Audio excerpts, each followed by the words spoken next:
in California were there, so. Okay, And this is the Milwaukee. Polk County, Wisconsin Genealogical Society, and this month we volunteer different members of the group to pick a place to go where we think they might learn a little bit about family history information, and we know that old town halls have records of things that we might be interested in. So anyway, I sent an email to my neighbor down by Cushing, Margie Gravel, who's the town clerk, right? And she said, yes, we can visit here to the oldest working town hall in the state. And Evelyn Carlson lives right next door here, and her husband's great-grandfather? Grandfather was Trader Carlson, the guy who had the store here and kind of the big guy in the whole neighborhood for trading with Indians and stuff. And Linda Mott has got a bunch of information on what? Well, that's from the Great Lakes Swedish Mission Church. Oh, okay, so. That's our records. Yeah, so I'm going to get out of the way here, and we're going to ask, or go through that. By the way, did you notice how a worn floor, the knots stick up on that? Isn't that neat? You walk around, it's been in use since 1880s.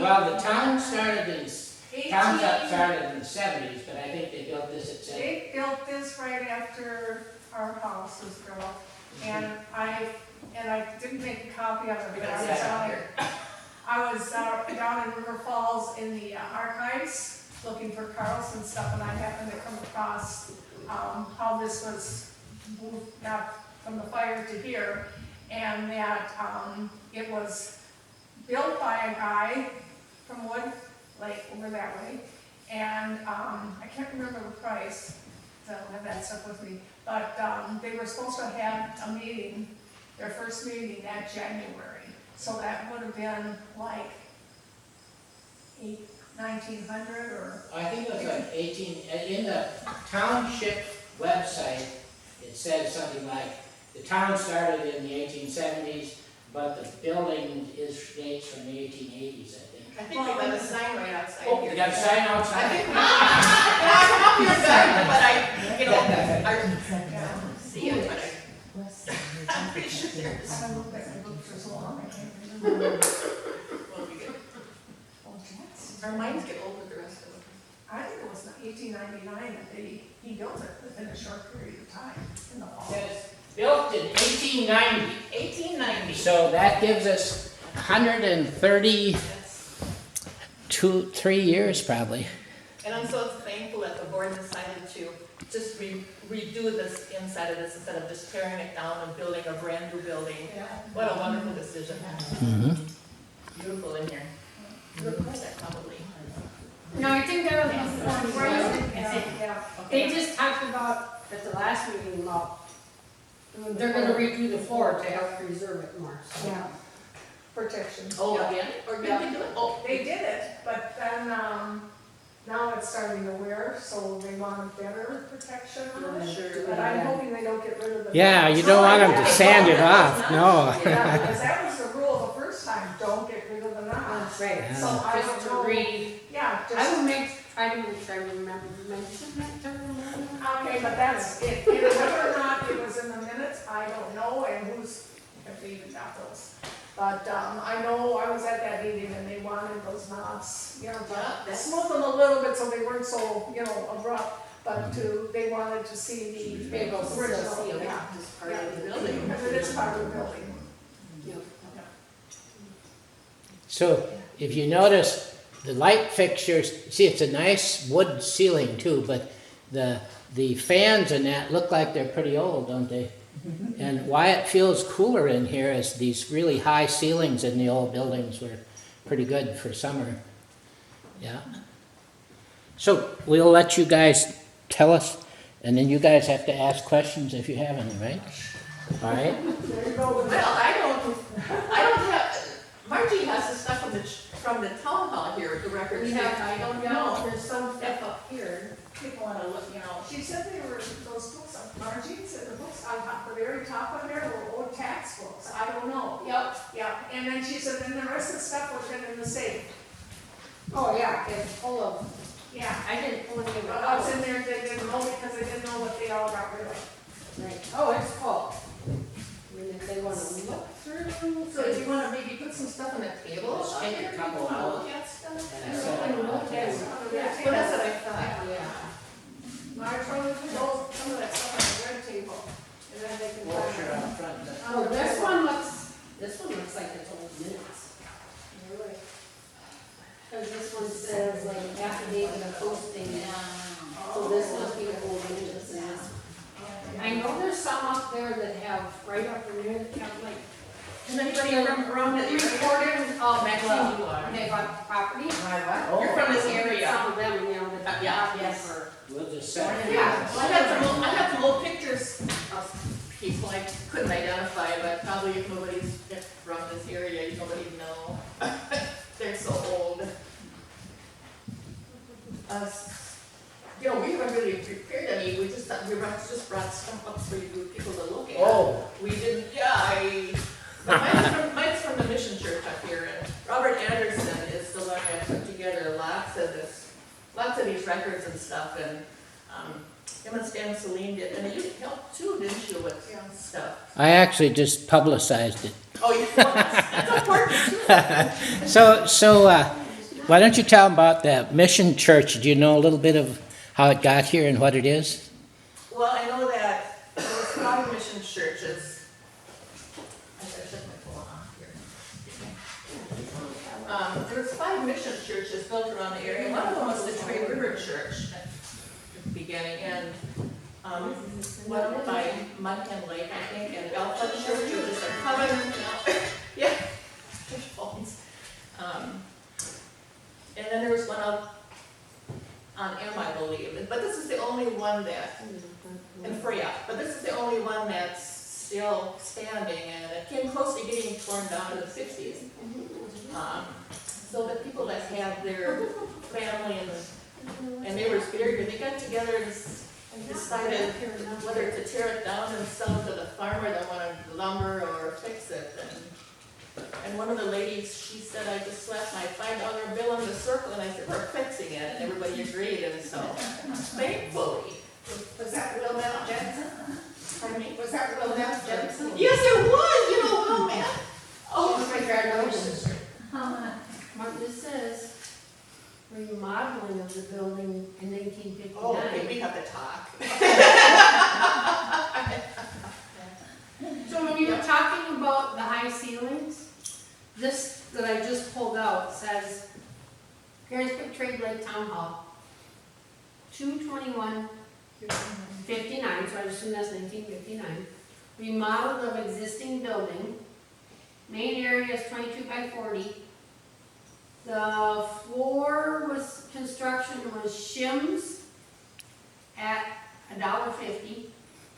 $23 for 5/8" plywood, $25 for 1/16" vinyl tile.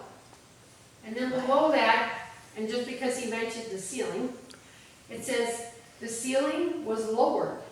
Don't tell me how much, but this was the material to lower the ceiling. 59. See, that may have been one remodel that got undone later because, That was remodeled before I was even up here. yeah, Huh, it was 1959. because it doesn't have vinyl on the floor anymore No, and, I never and remember. plywood, And I yeah. don't know when they put the new foundation under. Uh-huh. It doesn't say anything in foundation? No.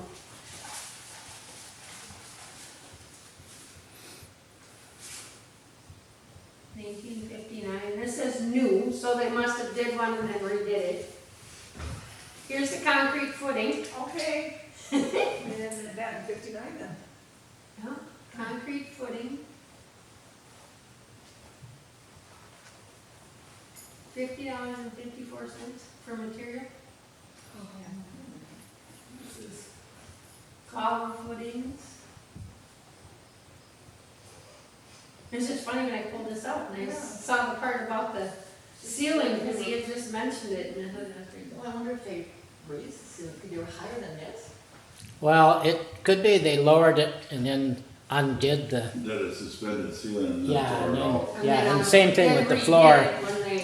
Somebody came along and said, well, we'll modernize it with a drop ceiling and tile floor, and somebody later came on and said, well, let's restore it back to the, I've seen that, yeah.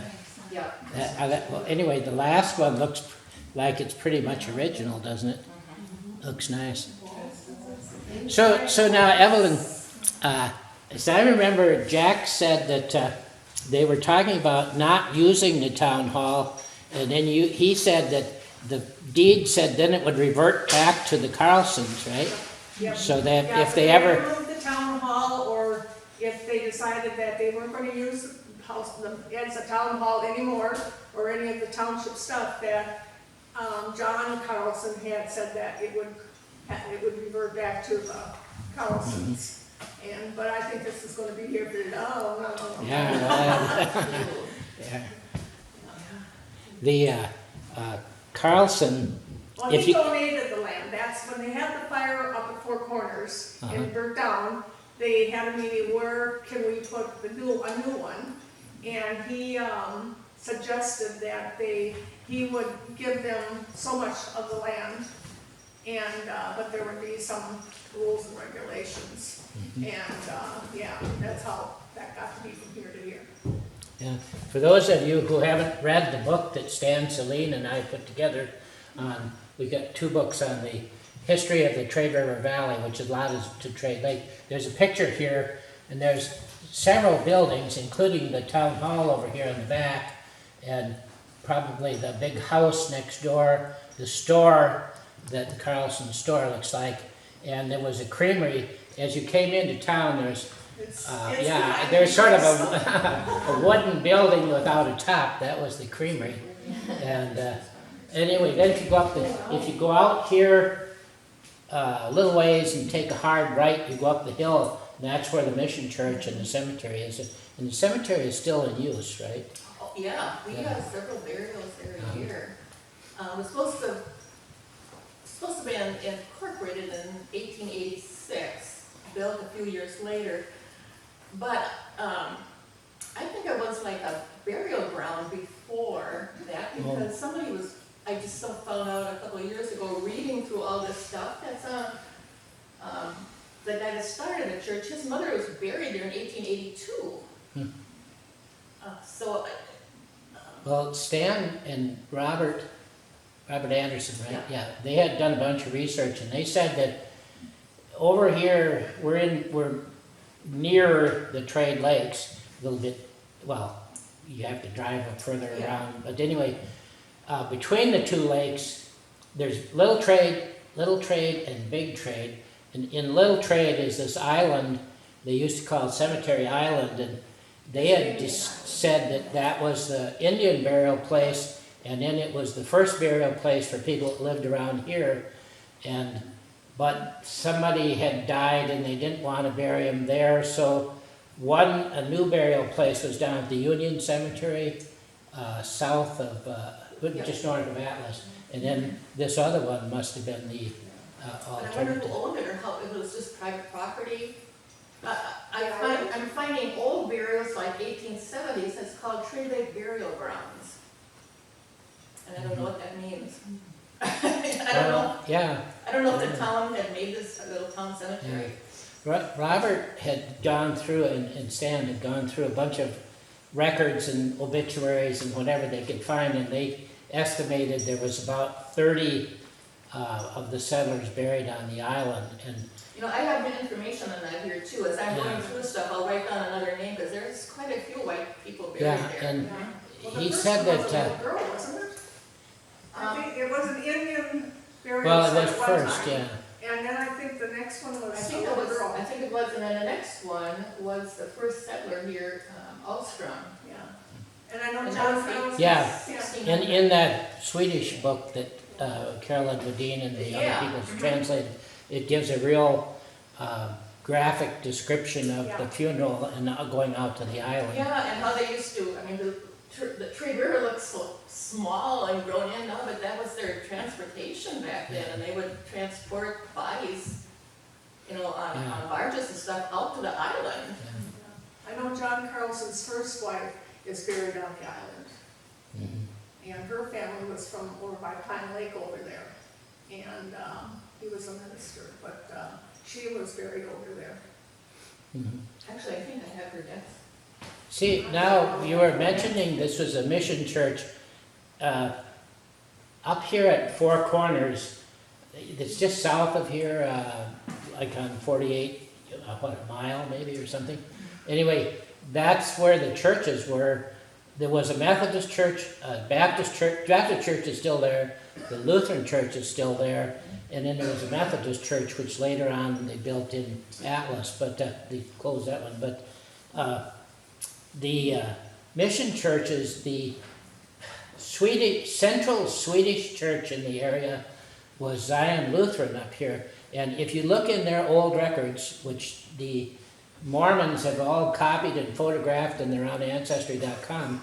But anyway, they covered all the way for people that were living up as far as Alpha and Fallen, the Swedes up there, and all the way down to like Eureka and out what we call on the Barrens out there. In that their records have those people in them when they were first here, because that's and the mission church that you're talking about at Trade River isn't the Trade River Evangelical Free Church. It was out on the Barrens, we call it, on Trade River, just a little ways before it hit the St. Croix. There's a cemetery out there, Yeah. a Swedish cemetery, and that was their mission church there. Okay. So Well, I they know that, and they kept records of it up here. well, yeah, well, Or this here. church. Yeah, but the thing is, yeah, but but even later on then, did that church then move to Trade River? No, that was a different. Well, because. See, this was a Swedish Lutheran church out on the Barrens. Trade River, which actually I attended when I was a kid, that was a Swedish church, but it was not a Lutheran church. It was a free church. It wasn't connected with any organization at the time. You know, that makes more sense then, because I couldn't figure out why my relatives from way out in the Barrens came all the way to Trade River to Mhm. church. But yeah, they did bury my great-grandpa up here. Yeah, and in He fact- went way out in the Barrens. Yeah, because this was the central church for, I mean, that went out on the Barrens where the cemetery is actually one of the mission churches. And they had, I can't remember all the ones they had, but anyway, they had, but this one up here kind of evolved into being an independent one. They had their own Yeah. Well, sort I of think minister. they kind of changed, they were called Congregationalists at one time, different Yeah. stuff. and- If you like to see that church, I think nearly every year at Christmas, they still, We're having a program now, the 17th of September. up It's, here. at 1:30, it's a music, it's gospel and stuff, so I'm gonna lay all this stuff up for anybody that wants to go get a better look at stuff Yeah. and come up. That's a building kind of on the idea of something like this. It was Yeah. a 1880s or 90s, I don't know what it is, but it's an interesting building and it's kept up nicely. And, We try to keep repairs done, you know, on it, Yeah. because we don't wanna let it go well, down. and having a Christmas service this year too. Yeah, Yeah, they've the done date's that. not set yet for that. We, several years ago, we came up to one of those and they had us park over here and then they brought us up the hill, or we could walk up the hill to the Christmas service. Quite nice. Yep, one time we had horses and wagons. Oh, right, yeah, I Yep, remember that for one, yeah. transportation. And Yeah. it was a cold night, it was like 20 below, Yeah. and I thought, I'm not gonna do that, because they had cars too, and it, Myron and Bro Bergstrom, you know, they were probably close to 90, then they crawled up in that wagon, and I thought, okay, you can do this too. But so if any, you know, if there's things that people wanna look at here, and then, you can always bring your, you know, your phone or an iPad and copy anything you wanna, if it's something that comes to interested you, of your relatives or anything, you know, Yeah. that'd be fine too. So a mission church is more like a non-denominational church? No, the Lutheran the Lutherans, the representative of the Swedish Lutheran Church in America, essentially was up here at Zion Lutheran, okay? And they felt, well, we got Swedes moving out on St. Croix River, we got Swedes living up by Fallen and Alpha, and we got these, and they need to have they want a Swedish minister, and so we'll put these mission churches, which were just probably like a building like this, you know, mostly small and that, and then they put those up, and then they would send a minister out around to these different ones from here. And sometimes, like the one out, what we call on the Barrens, which is just west of Cushing, about 8 miles or something on Evergreen Avenue. But anyway, that one has its own cemetery, and it had its own minister from about the 1870s to about 1907.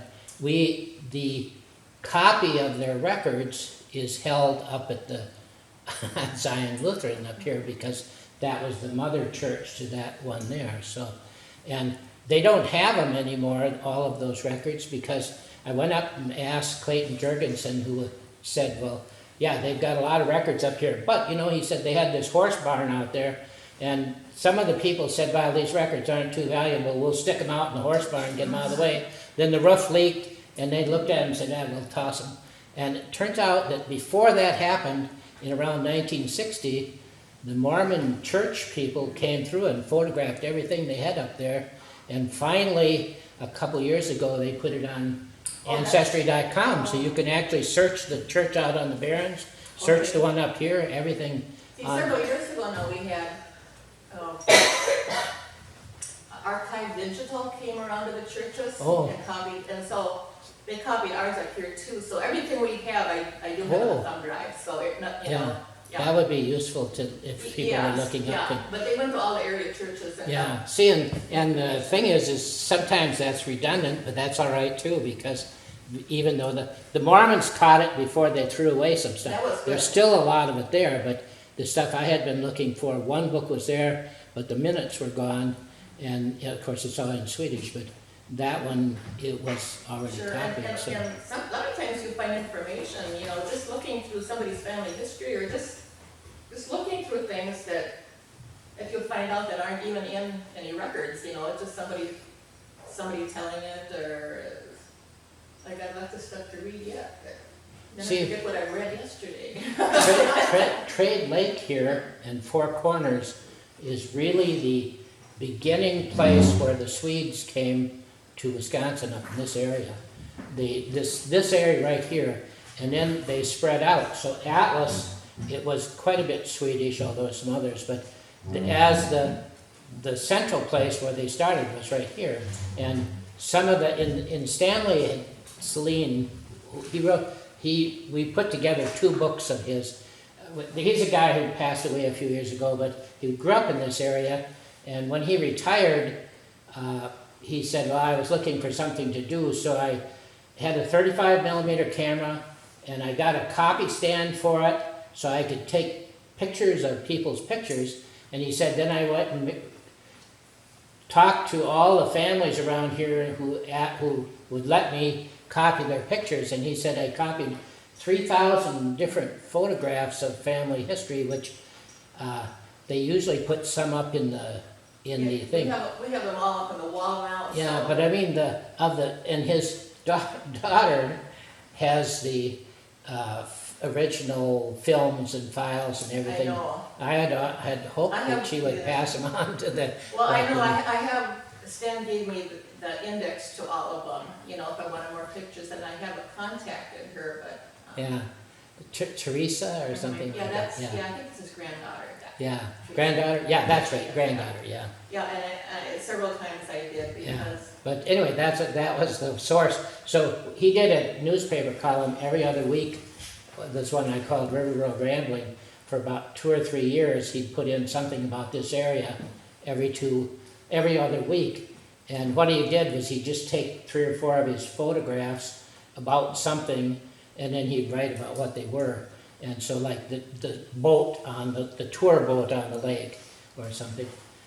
The other person who we got quite a bit of information on about the Trade Lake area was Donald Davidson. his grandfather, I believe it was his grandfather, or maybe his great-grandfather, homesteaded in the area between the two lakes. And in 1911, that family bought that cemetery island, and it was in there, and they sold it to Brashik, who owns it now. But anyway, that he took us through, and he gave a couple of newspaper columns of the resort that they had on Trade Lake, the buildings they had put in the 19-teens and 20s, and where the Indians came in to do their spring fishing, I think they did, or whatever, and stuff like that. So it was pretty interesting. Yeah, I kept all those articles from the paper, Uh-huh. yeah, it was interesting. Yeah. And how much acreage they owned there, a lot. Yeah, you could get 160 acres at a homestead when they first started, and I think they got that much at least. But it was all that land between the. One of his stories, by the way, is see, Trade River comes through here. There was a dam right in town here, right out behind your house, sort of in there, wasn't it? It's behind where the store house Yeah. is now, and, not too far back, because, my son made steps going down to part of the dam. Yeah, The you stone can. dam There's is still concrete, there. concrete spillways and stuff still there. And, so he made, steps so they could Yeah. sit on that ledge when Yeah. they wanted to, And but it's still there. Trade River was a logging river. There was white pine along it, so they cut them and floated them all the way down to the St. Croix River, which is a long way, so they had to have dams along the way. And this one here would get you to whichever the next one was, and then there was one at Trade River on 87, and then there was one out on what we call, well, out on the Barrens, and then it would get down. But there was several along the way, and these logging dam places turned into towns because they took the dam, they made dams and made mills here, so this one was part of that. So do you know anything about the Gus Bird Dam that was down on Mellow Road, Yeah, that's actually,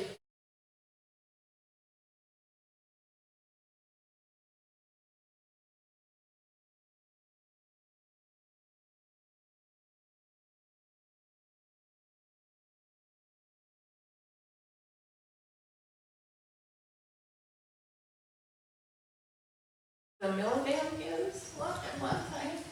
Or did, I don't think Gus Bird had a mill, did he? Or did he? well, I don't know about the Berg, but see, when you start reading these stories, Trade River was a useful river, and so people would slap up a dam on it.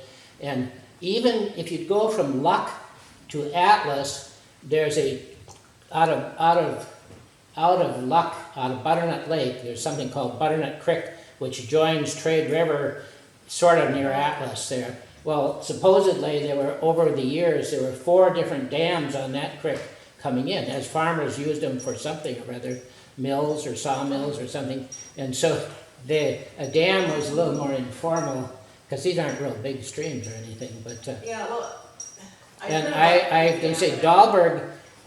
Dahlberg Company, the electric company people, well, this Olson, we're doing this history of Atlas book right now, and Peter Olson had a dam in Atlas, and then the farmers said, you're flooding our land and everything, and so he moved up to Mellow Road and built a dam there, and that's the one that, the millstones for that are in the yard right where these Olsons live. Oh, David, oh, okay. Yeah, he just brought them out. He showed me where the dam was and everything.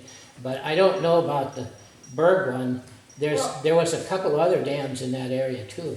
But these logging dams were sort of informal sometimes too. So what did they do? They held, so they have a logging dam, so that's what, a holding? Was that a Yeah, well, holding you- area for the logs? So if you go up this river from here, Trade River, you go follow upstream, you hit Round Lake maybe. I'm trying to get my directions right. It comes from Atlas to Round Lake, or is it the other? Well, anyway, yeah, Round Lake. And so we have a picture of all the logs being cut around Round Lake, rolled onto the ice, and then there was a dam at the foot of Round Lake. Okay, then there was a dam here. And so what they would do when it all melted in the spring, the biggest water they could get, they would say, okay, our logs are now melted and floating, let's open that dam, which might just be dynamite or something. And then it would get as far as they could, shoving along to the next dam, which maybe was this one. And then they would back it up here, and then they would do the same thing all the way to the St. Croix. And so you had to make them where you needed them. So but this one was also a grist mill now. Yeah, well, and almost all of those dams, well, even at Round Lake, but at Atlas and all those, they ended up being useful after the logging era too. The Trade River was logged off in the 1850s and 60s, and so that all was done early. Then the settlers came in and they said, oh, okay, here's a partial dam here, we can turn it into a sawmill or a grist mill or something. And in Atlas, they had the mill would make flour for you into the 1930s until it burned. So there was a, but I mean, that's what happened here too, is and before that, they said there was an Indian dam, rock dam out here. Yeah. And that was probably more for fishing purposes, but I'm not sure. I was wondering what the Indians had used the dam for, Yeah. you know, dammed up an area for. One of the stories in that book that Louis Ahlstrom came here with his parents, or his dad at least, I remember his mother was alive or not, but anyway, in like 1869 or something like that, he was one of the first, the Ahlstroms were, and his dad died shortly after they came here, like a year or so, and so he would describe, he wrote this book in 1924, he described the whole funeral process, but he also talked about one of the interesting things. He said, we watched the last Indian canoe come down Trade River through Trade Lake here, and he said that they had used this as a Trade Lake, by the way, in the really old maps is called Awatana or Awatan, and that's just like Owatonna means trade. So they just changed trade from the Indian word to the English word. But anyway, so he said, we watched this woman with her canoe, birch bark canoe, and a couple of people, kids in it, come through, and she was out of the river more than she was in it, because we had ruined the river for travel by the logging. They meant the logging people had essentially ruined it for that. If you think about what it was like before trading even started, would have been beaver dams all the way along the thing too, and so you would have had easy navigation between those. But yeah. Oh, I'm sorry. We did these books on Trade River and Trade Lake, so. I was gonna say, I belong to the walking group, and every winter we go out to the Rashik Island with a snowshoe, because one of the walkers lives with, right close to the island, and when it's frozen, we can get out there, and we have never been able to find any sign. Well, any you just kind of have to break. look really carefully, Well, because. it's in the winter though, and it's No, I was gonna say that, we went, Carolyn Medine, I think my brother, Virgil Bernizer, who owned a place right across from the island on, there,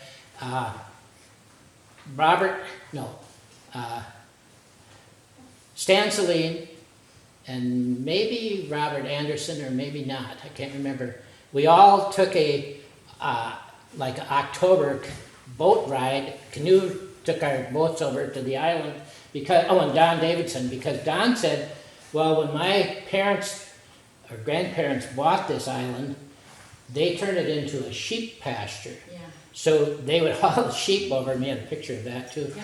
hauling the sheep over, because they said, well, then the dogs and the wolves couldn't get at it in the lake in the summer. So anyway, he said, and out in the middle, my great-grandparents are buried, plus one of their kids or something, and he said, we never put any stones out there, but he said, we had a netting fence all the way around the lot, and we planted lilacs. So we went over to discover that, and we found it too.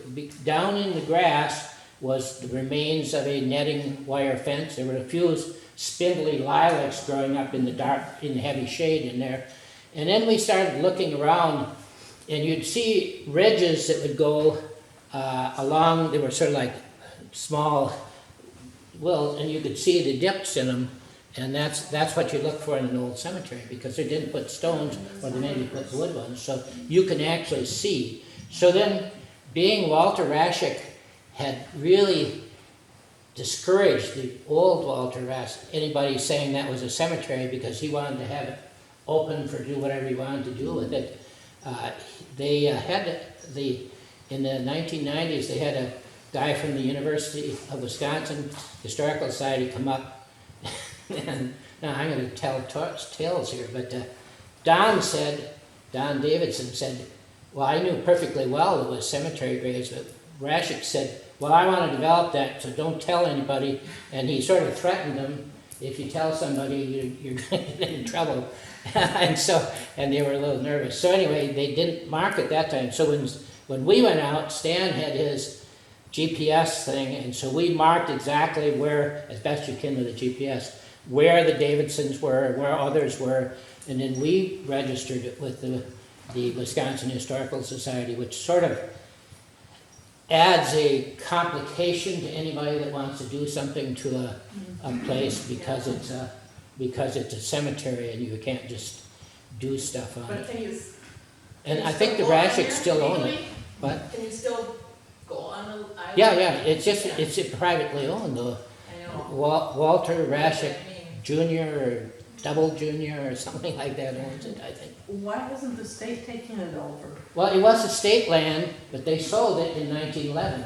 See, all islands were state-owned, Yeah. but if the state decided to or federal-owned, it was federal-owned, and so they decided to sell it. And so Don Davidson's grandpa bought it, and it's in paper like 1910 or something. Some Davidson buys Cemetery Island, and so anyway. But you're allowed access to a cemetery if it's a member of your family, right? Yeah, so there's supposedly 30, what Robert thought, 30 burials of settlers on it, and who knows how many Indians. This guy Alstrom in his book said also, when we started using it as a cemetery, then the Indians quit using it as a cemetery.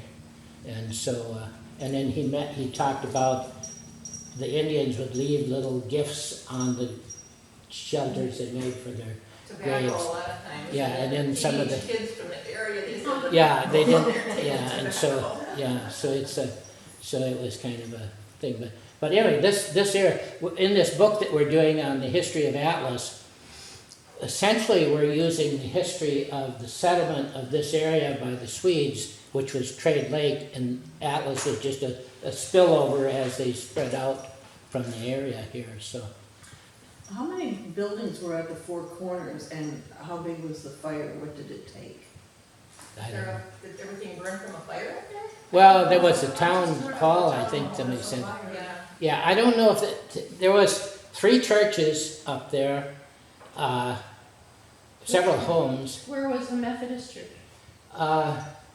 Okay, Which corner? if you read one of these Trade Lake books that we have over at the Luck Museum for sale, you could find out exactly where that was. I can't remember offhand. I think it was just north of the Baptist church there. Yeah, they were sort of crowded around that corner. Yeah, I Yeah. have a picture of, I Yeah, do have a picture of that, so. and then there was a parsonage or something. But in 1910. I think that high has changed, I don't know, I think that, I wonder where the doctor's office. Yeah, there was a doctor's office there too, but I can't remember.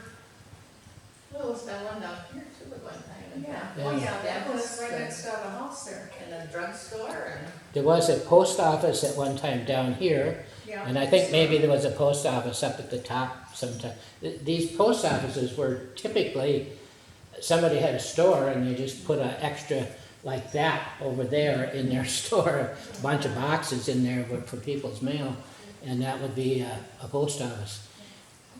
But yeah, it's pretty interesting. Stan put together a lot of information, and we put it into 2 books, and stories of the Trade River Valley and stories of the Trade River Valley 2 or something like that. And that was a lot of pictures and a lot of information, so.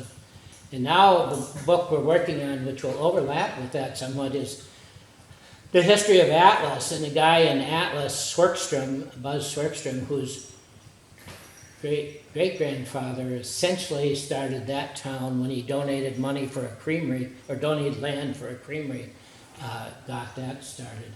So he was half brother to my great-grandpa that's buried up here. Yeah, and the Swerkstroms are Yeah. buried up in this cemetery No, and too. my mother, she said, oh, those, well, I'm not anything against works, this is my mother said, she said, oh, those kids were such brats, I just hated when we'd go visit them.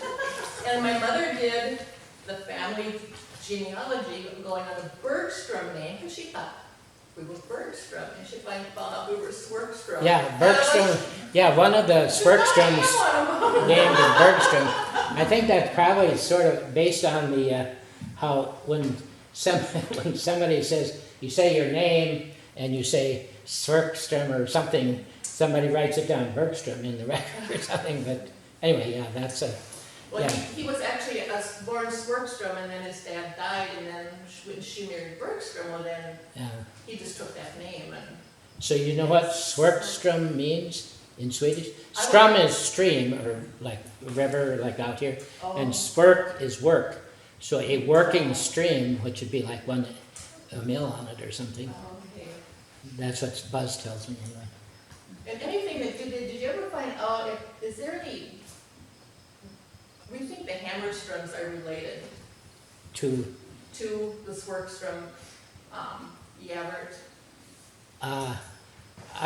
we have, this Hammerstroms are quite often seen in information that we collected. For those of you who are interested in Atlas history, we have a Facebook page where we have put, for 2 years or a year and a half or something, we've been putting out pictures that people send us, and we probably have, like Stanley's 3,000 pictures, well, we have probably 1,000 pictures that people have shared, and then they comment on it. It's really quite a nice way to do local history. So you end up in, that's our Cushing, the Sterling, Eureka, and Laketown Historical Society, headquartered in Cushing, of which our secretary is right there, Maxine. So, but anyway, the records that I was wondering about probably are up there, some, but your township started in probably the 1870s, and if you were to go to Sterling Township or Laketown Township at the Cushing Community Center is their new town offices. There they have a yearly tax record for every year since they started. Okay, and it's an old book, and it has all the people's ownership. Yeah, and so you guys should have 150 books around here that are thin books that would be kind of thin and a yearly record. A lot of townships actually tossed theirs or got rid of them or donated them. Those ones on the right, those narrow ones on the bottom right look like it. These are the assessment rolls. Is that Yeah. what you're looking for? Yeah. Yeah. So what's like an oldest, rattiest looking one you got there? 1887. Okay, so pull that out. So that's the piece that 1880, yeah, so they have. okay, so pulling them out here to the, and then if you, Oh, I got it. Oh, no. What did they say it said?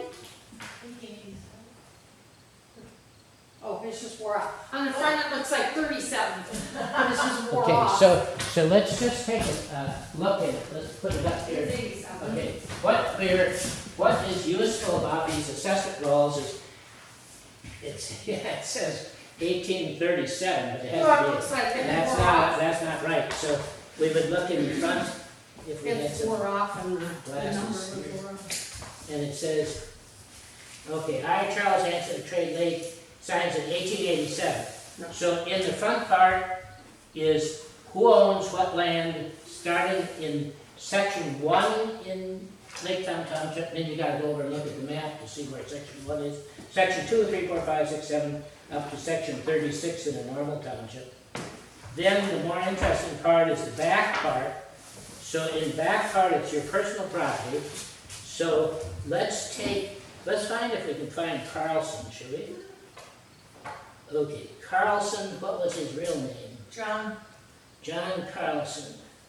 Well, here's John Carlson. He's in school district number 2, and he has no horses.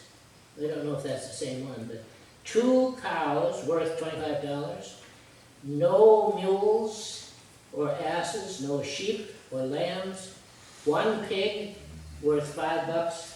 2 carriages or wagons worth $27. No watches, no piano or organ, but he has bank stock share worth $450. Wow. And he has $1,200 worth of merchant's stock. Wow. So he's the merchant in town, and his value is other personal property 10, so he's worth $1,710. What year was that one? What? What year is that? 1887. 87. So he's got quite a bit of store inventory. By the way, if you think about a store inventory of $1,200, that's a pretty big amount, because in those days, $1,200. So anyway, you can pick your own ancestor, and this is a yearly record. So here's a Gabelson, a Dahlberg, whatever, and then you can go through these. And so I find these just wonderful if you're trying to track a relative and see how they did in America, because every year you know how many cows your great-great-grandpa had, or how many pigs. And that's important, isn't it? I just wonder how he made those carriages and wagons go without any horses and mules. Well, that's a good question. When the assessor comes around at a certain time, then they check, okay, how many horses you got, and if he happened to sell some, or whatever. Replace them yet or something. Or maybe he had oxen at that time yet. Could be, Yeah, but, if they didn't. so then you would look at the next year and see what was the difference. And the other thing you'll find out is he only had like 2 cows. When they opened the creamery in Trade Lake, which I can't remember the year, you'll notice in most of these farmers, suddenly they go from 2 or 3 cows to like 10 or 12, because they got a market for their milk. And so like around Cushing, 1895 was when the creamery came in. So everybody, the amount of cars. If you go to the 1915 one, We can go back 10 more years. oh, okay, There's nothing in between that I see, but that one says 1877. 1877. Yeah. So anyway, and if you went back, this township started about something like 1874 or 5. It's in Burnett County, but being there was not many people around here, my township, Sterling Township, kept the records for all of Burnett County, all of Washburn County, and all of North Polk County, just because there's nobody here and they hadn't started up. So if you look in the record books of who owns the land, it's page after page of none. Nobody owned it yet, it's just still the government stuff. Then as people moved in here in the 1868-9 period and started getting there, then they decided, oh, okay, we have enough people now, we don't need to be part of Sterling, let's break off another new township. And so then they would start their own government and everything. But, so these are the records that are really useful. And at Cushing, we have photographed all of the Sterling records from about a third of the way through the Lake Town records. We've done all the Luck Village records, what we could find of the Luck Township records, made a digital copy of them. So did you have these copied digitally when those people came out? I don't think they came to the town hall. I think they just went to the churches, and they were glad about the town hall. Yeah. So if you want to, you can have us set up our foot pedal camera, that you set your camera down and you put your book in under it like this, and then you push the foot pedal, turn the page. That's what they had. Yeah, And you just whipped through stuff. Yeah, you could do that here, because we have that equipment at Cushing, at the obsolete media lab in the Cushing. I read about that, Yeah, in the Cushing Museum. And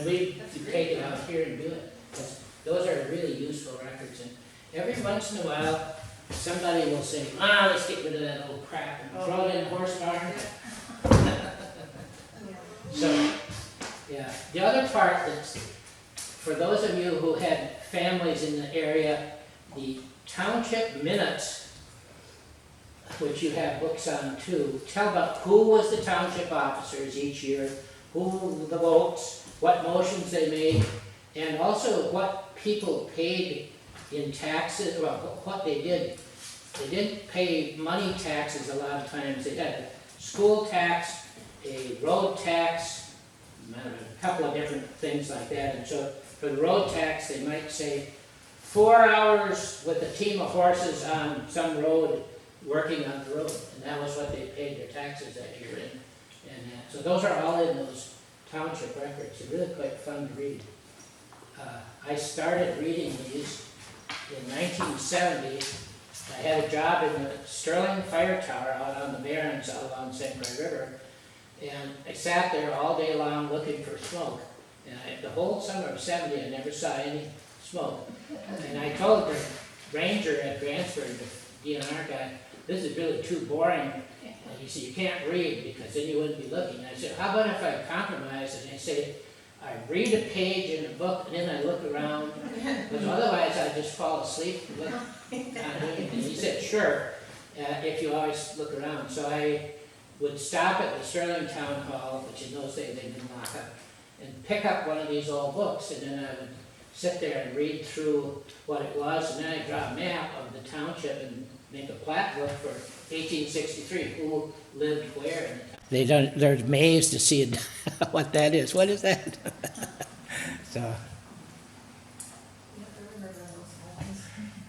So the town clerk says, what kind of meetings do you have here? Is it like a regular board meeting is in this one? They have their board meeting every month, and then right now they are working on, I can't remember what it's called, so I have to cheat with this piece of paper. They're working on the Trade Lake Comprehensive Plan, so they're having their planning committee meeting here. To keep the K-folks out?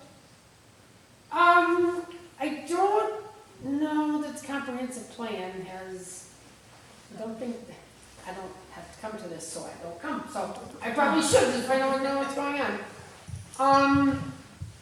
This is for, and I don't know if they talked about, it doesn't mention the K-1 here at all. Their vision and vision statement, their goals, their objectives, which is housing, transportation, utilities, agricultural and natural, so I would imagine that's where that would fit in there. Economic development and intergovernmental cooperation and land use. So that's what they're working on right now, and they just, I think they've had 2 meetings, I think, does that sound right? So, yeah, it sounds like. This is the center of controversy here for the big pig farm, because there was one trying to be set up here in this township, and it's sort of been underway or whatever for several years, I think. And there's quite a controversy because a lot of this area has lakes and people who, are tourists, a big part of it. And then there's also the farm part. And of course, there's no really giant hog farms here. So, and a giant hog farm. For those of you, we lived in southern Minnesota for a while, and you just don't want to have a massive hog farm or dairy farm near you. I mean, It's just terrible. This has been going on for probably, because I just had my 2-year, if you want to call it, anniversary as a town clerk, so. And when I came into this, it was already in Eden.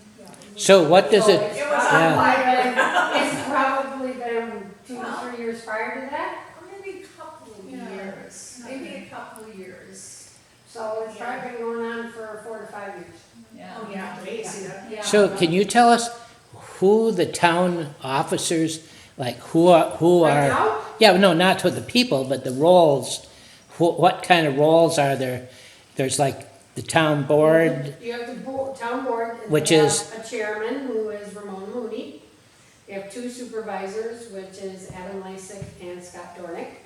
And then you have the clerk, which is myself. You have the treasurer, who is Patsy, and I forgot her last name. Gustafson. And then we got the 2 full-time and a part-time road crew. Yep, so Jeremy Scheider and Patrick Spencer is the gentleman that is here on Saturdays that takes care of, it's open from 8 or 9 to 9 to 1 or 9 to 2. It's to 2. Oh, yeah. What's open?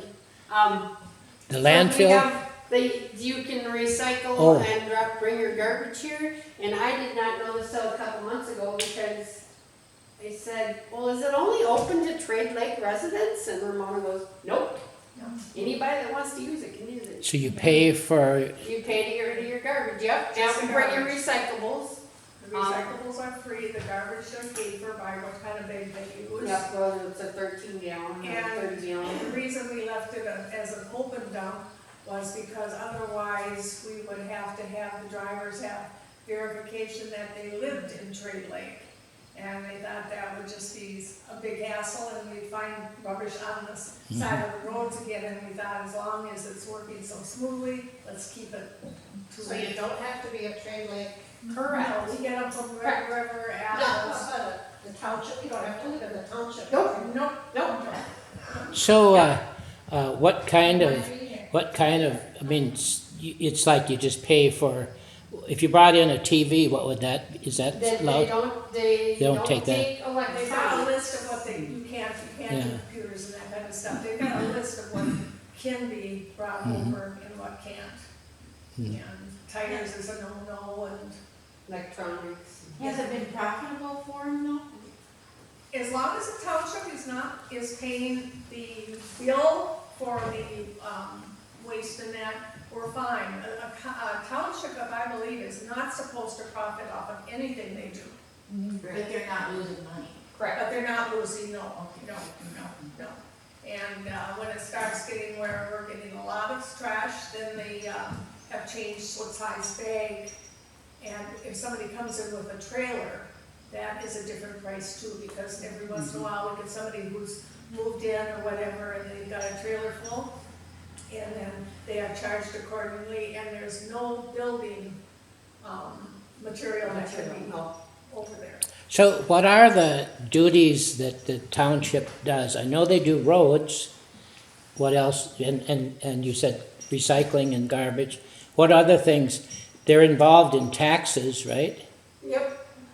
Well, yep, they have, the treasurer takes all she sends out all the tax statements and all the money comes in. Yeah, and Licenses. all property taxes are done at a township or village level. They're not done at a county or state. The county and the school districts get a share of it, but these little townships are the core to the property tax thing in the place. So let's see. So other than and then the planning thing that you're doing is trying to plan development in your township, which some townships just say, well, we'll let the county do that for us, and some townships decide to do it themselves. And I take it you guys are, that these are doing it yourself in this On township? this comprehensive plan deal, this is the second time the state required it several years ago.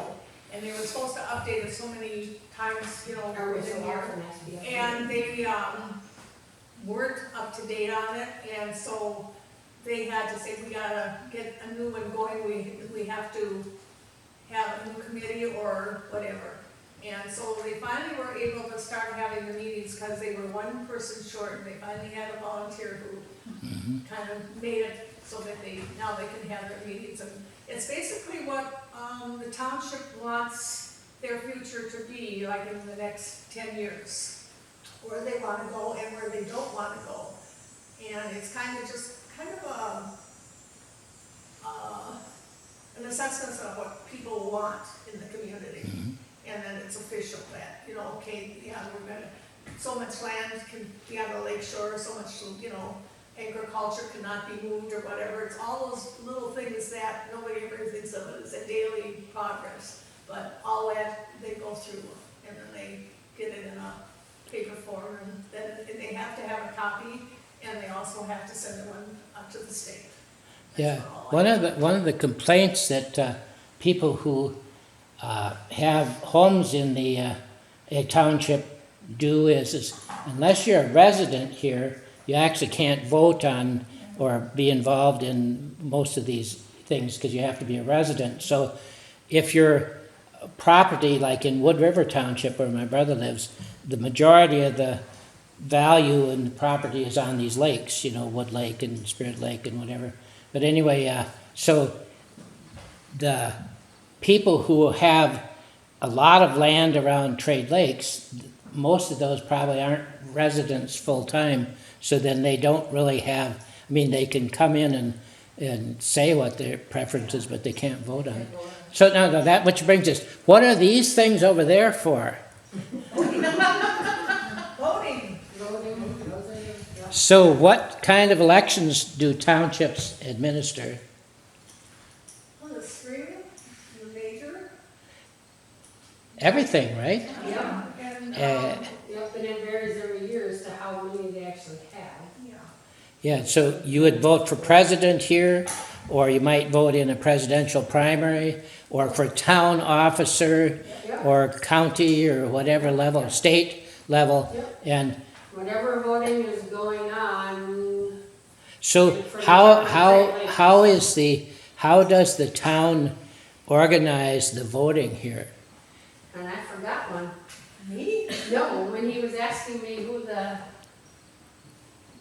who all the officers were and who ran the, Oh, well, yeah, because, people's names are, they have a caucus, I think. but no, I forgot one because I listed off everybody except Bonnie and she's our deputy clerk Oh, and yeah. she does the election stuff. And so when you do an election, whenever you go to vote, especially out in these, there will be two or three at least people here Yeah. or following through. And I take it that those things there may have slots where you put the ballots in or something? Well, it used to be. Used to be, Those are okay. old. But, They can use them, can't they still use them if they don't wanna go, if they don't wanna go to the machine and they wanna use the paper? And they're trying to, They're trying to get away from it, but we have. They have the option though, I don't know. so then you bring The some, last election you bring in was some a real machines area. for the election? Where's Or? the machines? right there. That is the new It's a machine in that Dominion. corner. Oh, in the back. It looks to me like, I thought that was a garbage can. And the last two elections, they have a ballot they fill out and it gets fed into the machine and the machine does the counting. It's not hand counted anymore. And there's been, you all been following the election. So, anyway. So those of us who, those of us who live in the country, I really don't get, at least for me, I see my neighbors in administering the election and I don't feel at all like somebody's being crooked because it's just your neighbors are trying to make sure you get your ballot, the right ballot for which school district you're in and all this stuff. And so it's very hard for some of us to think that there's any kind of corruption. We'll have to say, well, it must be the big cities that were, but not out in the rural areas. I How don't large think- is your tax, or your voting roll, I should say, how large? How many people vote? They have, well, the list that, or the number that I have for residents is, I forgot what. I think it was right around 9, Yeah, but that's not, that's not all. yeah. 9,000? No, 900. Okay. Yeah. Yeah, and. But of course, that's everybody, that doesn't, Yeah. I don't know how many of them are A third or young. half come in? I'm trying to- Oh, as far as how many come to vote? Yeah. It changes depending on which election is. They get a Well, lot what about of people turn out when it's Yeah, that's usually presidential. the big one. What about presidential? Yeah? I want to say it was around 500. Yeah. For they had the presidential one, I think it was around 500. Yeah. Do you have poll workers? Yep. Yep, they have, so at the last election, it's Bonnie she's the one in charge. And then hers, if you want to say right hand, is Yeah. usually Jen, Yeah, right? yeah. And then they usually have depending on if it's the huge election or not, anywhere from like probably 2 to 4, maybe 5 people that will either work the day or rotate Yeah. in and out to help. We need 3 on the one table Yeah. for the books. These are And just people proof that of who you watch. are. I'm talking about people that watch the election and make sure everything's on the up and up. We have that. Oh, yeah, there's people that come in and just sit and, And You they say count they them. have to be elected to do that?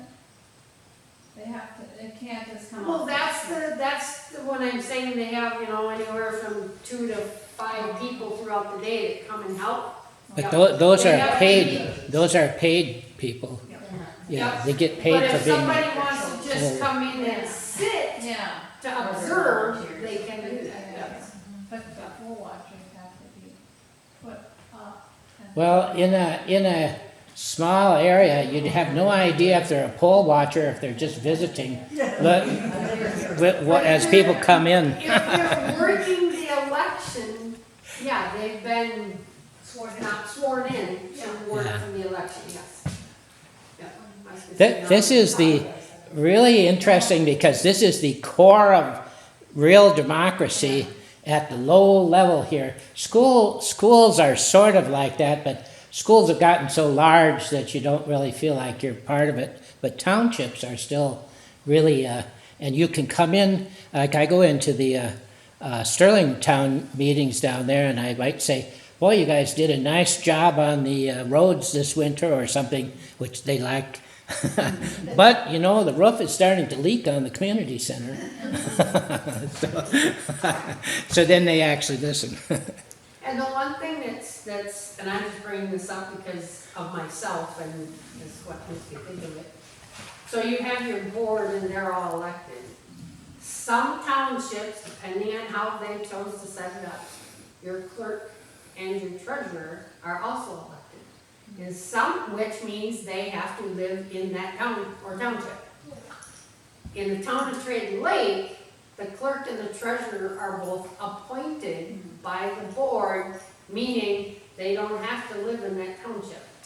So when they appointed me, it was shortly after, and Ramona got an email wondering how somebody who lived in St. Croix Falls could be the clerk for the town of Trade Lake. And she explained to them because it's not an elected position. It is an appointed position, and and I looked at it at one point and I cannot remember now, so don't even ask me for a number. I think it's pretty close to split in Burnett County as far as appointed or elected treasurers and clerks. Yeah, I know Sterling appoints, I think they have the same treasurer as you guys do, Patsy Gustafson. Well, I think ours changed Well, when Debbie Christian, because she was in the township and then she moved out on 87 Yeah, there. so that's when And they so then changed it. the discussion came in, what do we do? Because she's no longer in, and then it was decided, they talked to the people that were at the meeting, the residents, and what we should do, and they, put a couple suggestions out, and we all kind of vied for, she's darn good at what she does, and, let's see how it goes, and we'll just put her in that position where she gets, actually, ours is Julie Peterson, who lives in Burnett County for Sterling, for the clerk, maybe. No, the treasurer, I think. Because that's where I send my taxes, anyway. Yep.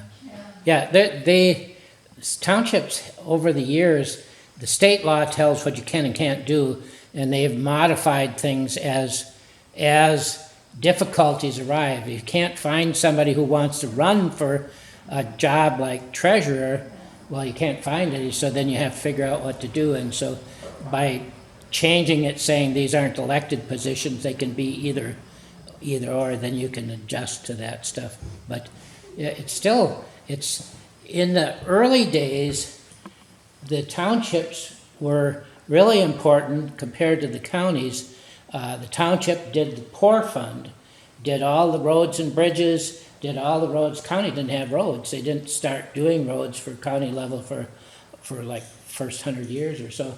And so all this stuff was on the townships, and the county board was just all of the chairmans of the townships, plus the city, village presidents, and they didn't have, I mean, so a township that had hardly anybody in it had one person on the county board, and another, St. Croix Falls, which had 1,000 people in it, had one person on the county board, and someone took that to court in Wisconsin, and they said, okay, it's not representative based on population, so we have to change that, and so now we have districts that say, the county board in Polk County, anyway, that I know of, has like maybe 10 districts or something, and one of them covers Sterling and Lake Town and maybe part of Eureka or something. And in a sense, that's better for representing them, but it's bad because the townships actually knew what was going on, and their representative at the county board looked after the townships. Now, anybody who wants to, if they have no connection with any other governmental thing, can run for county board, and because they want to do pig farms, for instance, and they have no tie back to the townships anymore to say, well, my township wants this, and so I'm representing them. I'm just representing me and the pig farmer, maybe. I'm giving an example, But so that was, I think that was a poor. Still districts, though. Yeah, but the district, you don't have to have any position in that district. You don't have to be any kind of a school board member, anything. You could just be somebody who lives there, who has an interest. Yes, they live there. Yeah, and that's what happened to the Polk County Board, is we got a whole bunch of people who were interested in development, farms, whatever like that, and they weren't tied to a township or anything else, so they were just tied to like their construction business or their lake home business or something. So it's a different thing, and whereas until, I suppose in the 60s, or maybe it was the 70s this happened, the county board was really quite representative of the people instead of interests. So that's a bad thing, I think. I remember when I was a kid too, the welfare was, Yeah, that was distributed by the town. yeah, And that they would decide if somebody got burned out, they would go help them, or if somebody would move in and they would apply for some help from the town, and the board would decide whether that person gets something or not. if you look in the old township minutes, which I've done for Lake Town and Sterling, you find that somebody applied, some widow applied for $50 in aid or something, and then they would vote on it. And they list everybody who got what they got. And it was generally like somebody's hospital bill they needed to pay or something like that. And it was sort of it was one thing is you had to kind of come beg to the town board to get your help, but it seemed to be they were pretty reasonable, because they had a tax thing that was called the Poor Fund. That got taken out of their hands and put in the county level. So now townships really don't get involved in any kind of poor thing, and they could, but they don't really seem to be in it. So we've had enough, right? Anyway, I like township governments, and so we'll let you guys look around and. Oh, I had to take, yeah, the lady from the